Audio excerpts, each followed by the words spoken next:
vazia, não de móveis, não de coisas, mas algo de mais valia.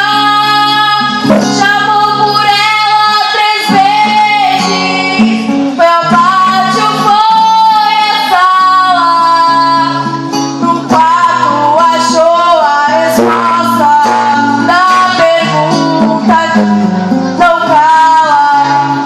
Não cala, não dorme, não cala e não dorme nunca.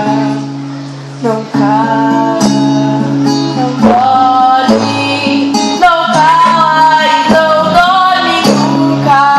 Dizem que sempre o abandono no travesseiro das dores espanta pra longe o sono, espanta pra longe, espanta pra longe o sono. Constâncio, anos depois, ainda lambe as feridas e diz que quem o conhece perdeu a fome da vida.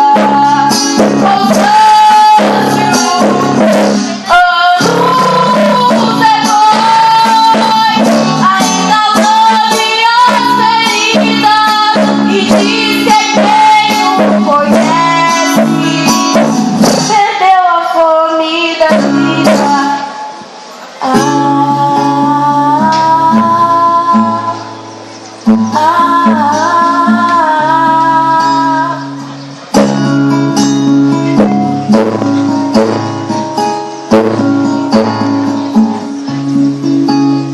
Constâncio, não sei de fome, mas a dor sempre foi presa, nele não tendo que oscilar.